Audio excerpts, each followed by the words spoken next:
భారత్ పాకిస్తాన్ మధ్య మరోసారి ఆరోపణలు ప్రత్యారోపణలు మొదలయ్యాయి. బెలూచిస్తాన్ వేర్పాటువాదానికి భారత్ కుట్ర పన్నుతోందని పాకిస్తాన్ తాజాగా ఆరోపించింది. భారత నిఘా విభాగానికి చెందిన ఒక అధికారిని అరెస్ట్ చేసినట్లు పాకిస్తాన్ ప్రభుత్వం వెల్లడించింది.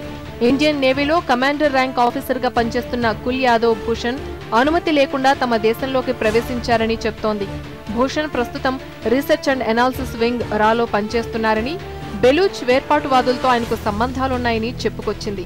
ఈ విషయంపై నిరసన తెలిపినందుకు భారత హై కమిషనర్కు సమన్లు జారీ చేసినట్లు పాక్ అధికారులు చెప్పారు. అయితే భారత్ మాత్రం పాకిస్తాన్ ఆరోపణల్ని కొట్టిపారేసింది. అసలు బెలూచిస్తాన్ వేర్పాటువాదాన్ని భారత్ ప్రోత్సహించాల్సిన అవసరం ఉందా? వేర్పాటువాదాన్ని అదుపు చేయలేకే పాకిస్తాన్ భారత్పై ఆరోపణలు చేస్తోందా?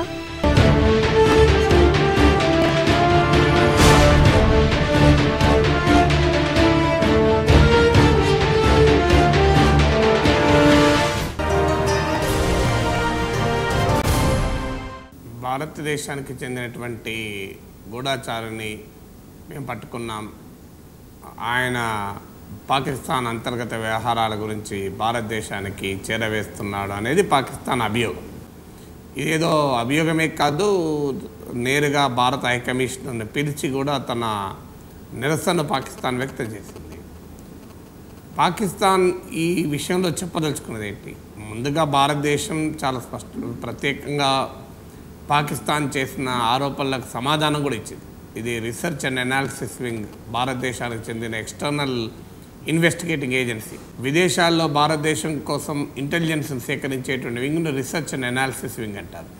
రాకు ఈ పట్టుకోబడ్డ స్పైకి ఎలాంటి సంబంధము లేదు అని చెప్పి భారతదేశం వివరణ కూడా ఇచ్చింది.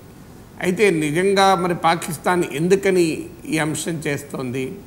ఒకటేంటంటే ప్రపంచానికి భారతదేశం పదే పదే చూపుతూ వచ్చింది, భారతదేశ అంతరంగిక వ్యవహారాల్లో పాకిస్తాన్ జోక్యం చేసుకుంటోంది. అందుకొరకు పాకిస్తాన్కు చెందినటువంటి inter services intelligence ISI, Pakistan నిఘా విభాగం, గూఢాచార విభాగం భారతదేశంలో ఉన్న వివిధ రకాల తీవ్రవాద శక్తులు, ముఖ్యంగా ఇస్లామిక్ తీవ్రవాద శక్తులకు అనేక రకాల లాజిస్టిక్ సపోర్ట్ను, వివిధ రకాల సపోర్ట్ సమకూరుస్తుంది. కొన్ని సందర్భాల్లో అయితే పాకిస్తాన్ సైన్యం, ఆర్మీ రెగ్యులర్సే కాశ్మీర్లో తీవ్రవాద కార్యకలాపాలకు పాల్పడుతున్నారు. ఇవన్నీ భారతదేశం అనేక సందర్భాల్లో విత్ ఎవిడెన్స్ చూపెట్టింది. ఈ ఎవిడెన్స్ ప్రపంచం ముందు పెడుతూ వచ్చింది. వాళ్ళ తాజాగా మనకు హెడ్లీ విచారణ సందర్భంగా కూడా అనేక విషయాలు ముందుకు వస్తున్నాయి. ఆయన అప్రూవర్గా మారి భారతదేశానికి అనేక విషయాలు తెలియజేస్తున్నాడు. ఇది ప్రపంచం ముందు రోజు సమాచారం వస్తుంది, ఆయన విచారణ డైలీ మన అందరికీ తెలుస్తుంది.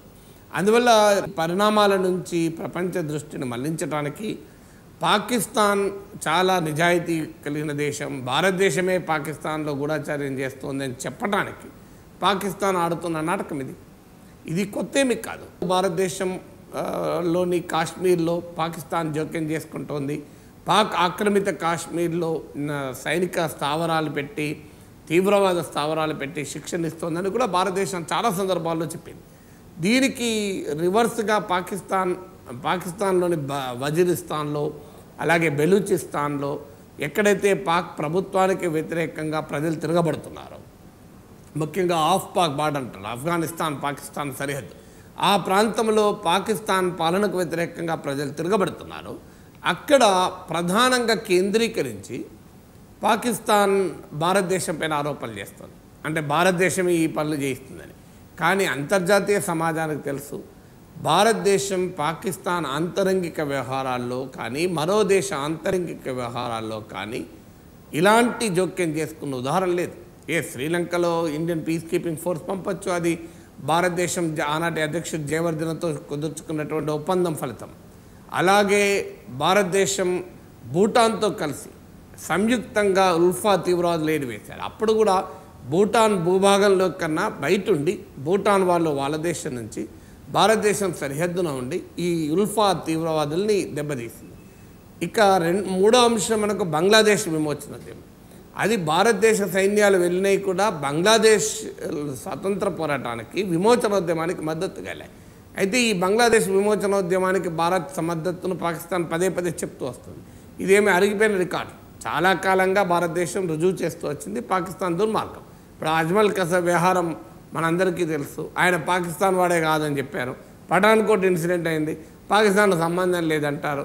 ఇంత ఓపెన్గా భారత భూభాగంలో తీవ్రవాద చర్యలు చేస్తుంటే, ఓపెన్గా అందులో కొంతమంది పాకిస్తాన్ పౌరులే దొరుకుతుంటే, ఇప్పుడు అజ్మల్ కసబ్ అయితే పాకిస్తాన్లో ఏ ఊరికి చెందినవాడు, ఎవరి కొడుకు అని చెప్పి కూడా పాకిస్తాన్ టీవీ ఛానల్స్ చూపాయి.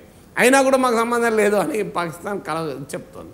ఇప్పుడు మేమే కాదు దొంగలం, భారతదేశం కూడా ఇలాంటిది పని చేస్తోంది అని ప్రపంచాన్ని నమ్మించడానికి పాకిస్తాన్ ఆడుతున్న నాటకం. కానీ దీన్ని చూసి ప్రపంచంలో ఎవడు నమ్మడు. ఎందుకు నమ్మడంటే ప్రపంచ తీవ్రవాదులకు పాక్ పురిటిగడ్డగా ఉందన్న సంగతి భారతదేశం ఒక్కడే కాదు చెప్తున్నది. ఆఫ్ఘనిస్తాన్ అధికారికంగానే అనేక సార్లు చెప్పింది, మా ఆఫ్ఘనిస్తాన్లోకి వచ్చి జోక్యం చేసుకొని ఇక్కడ మా ప్రభుత్వానికి వ్యతిరేకంగా కార్యకలాపాలు చేస్తున్నారు, తీవ్రవాద చర్యలు ప్రోత్సహిస్తున్నారని ఆఫ్ఘనిస్తాన్ ఆరోపించింది. రష్యాలో చిచెన్యా సమస్య ఉన్నప్పుడు చిచెన్ తీవ్రవాదులకు పాకిస్తాన్ సహకరించింది అని చెప్పి రష్యా ఆరోపించింది.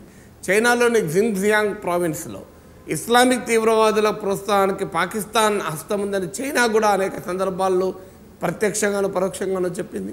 సో ఇన్ని రకాల ప్రూఫ్లు ఉండగా ఇవాళ ఏదో పాకిస్తాన్ భారతదేశం నిఘా సంస్థలే వచ్చి పాకిస్తాన్లో ఏదో గందరగోళం చేస్తున్నాయని జనాల్ని బురిడి కొట్టించడానికి ప్రయత్నిస్తే అది తెలియదొక్కతనం. ప్రపంచం అంగీకరించదు.